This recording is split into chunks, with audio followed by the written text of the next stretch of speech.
Shalom, selamat pagi jemaat dikasih Tuhan. Kita kembali berjumpa dalam renungan pagi. Mari pagi ini kita kembali akan bersama-sama merenungkan firman Tuhan.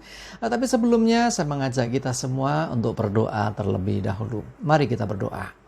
Bapa di surga, terima kasih Tuhan. Sungguh kami mengucap syukur untuk setiap waktu, setiap kesempatan yang Tuhan berikan dalam hidup kami. Dan kami bersyukur juga untuk setiap pemeliharaan, perlindungan, penyertaan Tuhan atas hidup kami. Pagi ini juga Tuhan kami merindukan, kami membutuhkan tuntunan firman-Mu bagi setiap hidup kami. Mari Tuhan singkapkan dan nyatakan kebenaran firman-Mu dan urapi kami semua sehingga bisa menangkap pesan Tuhan dan juga melakukannya dalam hidup kami. Terima kasih ya Tuhan, di dalam nama Tuhan Yesus kami berdoa dan bersyukur. Amin. Mari kita akan buka Alkitab kita. Renungan pagi ini saya ambilkan dari Lukas 10 ayat 38 sampai 42. Lukas 10 ayat 38 sampai 42, saya bacakan. Ketika Yesus dan murid-muridnya dalam perjalanan, tibalah ia di sebuah kampung. Seorang perempuan yang bernama Marta menerima dia di rumahnya. Perempuan itu mempunyai seorang saudara yang bernama Maria. Maria ini duduk dekat kaki Tuhan dan terus mendengarkan perkataannya. Sedang Marta sibuk sekali melayani. Ia mendekati Yesus dan berkata, "Tuhan, tidakkah engkau peduli bahwa saudaraku membiarkan aku melayani engkau seorang diri? Suruhlah dia membantu aku." Tetapi Tuhan menjawabnya, "Marta, Marta, engkau khawatir dan menyusahkan diri dengan banyak perkara. Tetapi hanya satu saja yang perlu. Maria telah memilih bagian yang terbaik yang tidak akan diambil daripadanya." Jemaat dikasih Tuhan, kita semua tahu kisah ini. Yesus dan murid-muridnya sampai di kampungnya Marta dan Maria. Ya, Marta Maria ini punya saudara juga namanya Lazarus ya. Nah, sampai di sana ceritanya Marta menerima Yesus masuk rumahnya dan dia mulai sibuk melayani. Ya, kalau kita biasanya mungkin nyiapkan minum, nyiapkan makan dan sebagainya, kurang lebih seperti itu. Sementara Maria, saudaranya, dia duduk dekat kaki Tuhan dan terus mendengarkan perkataan Tuhan. Artinya Tuhan Yesus waktu itu memang kata-kata di sana, boleh bilang bahasa Jawa ngobrol gitu ya, berbicara dengan Maria dan Maria terus mendengarkan akan setiap perkataan Tuhan. Sementara Marta sibuk terus. Hingga pada waktu itu akhirnya Marta jadi mungkin jengkel. "Aduh Tuhan, kenapa aku gak peduli sih membiarkan aku melayani engkau seorang diri. Sementara saudaraku diem aja tuh," gitu lah. Kurang lebih gitu ya. Nah, saudaraku dikasih Tuhan, berawal dari Marta yang melayani. Kesannya baik kan melayani, tetapi kemudian jadi tidak benar. Ditambah dengan apa? Mengeluh atau bersungut-sungut atau bahkan komplain sama Tuhan. "Kenapa kau membiarkan aku melayani seorang diri?" Loh, siapa suruh?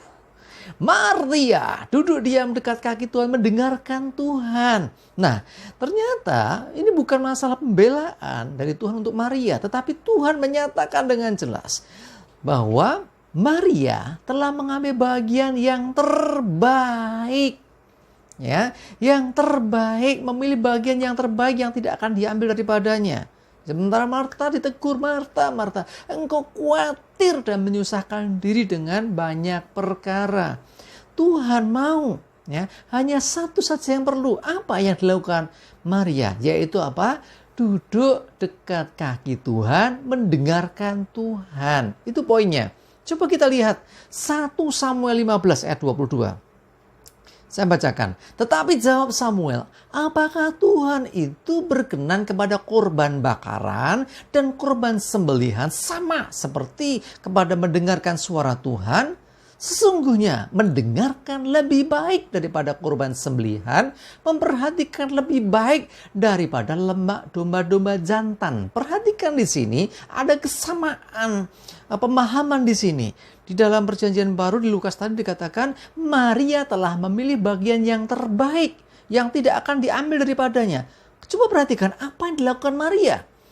Maria ini duduk dekat kaki Tuhan dan terus-menerus mendengarkan perkataannya. Mendengarkan perkataan Tuhan. Perhatikan, Maria mendengarkan perkataan Tuhan sementara Marta sibuk melayani Tuhan. Tapi di dalam 1 Samuel ini, kisah tentang Saul dan Samuel ini ya. Di sana Samuel menegur Saul. Apa yang dikatakan? Bahwa sesungguhnya mendengarkan, perhatikan, mendengarkan seperti juga Maria mendengarkan lebih baik daripada korban sembelihan.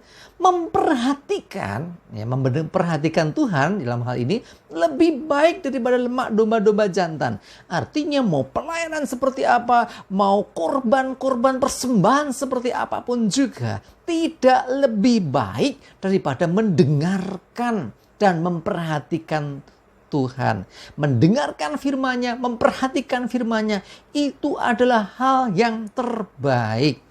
Kenapa demikian? Kalau kita memperhatikan, mendengarkan Tuhan, kita jadi mengerti kehendak Tuhan. Sehingga ketika kita bertindak, ketika kita harus melayani, maka yang kita lakukan itu seturut dengan kehendak Tuhan. Kita ngerti apa yang harus kita kerjakan. Kita jadi tahu apa yang kita lakukan yang menyenangkan hati Tuhan. Kalau kita duduk dekat kaki Tuhan, mendengarkan dan memperhatikan firman Tuhan. Ini menjadi hal penting untuk kita kerjakan.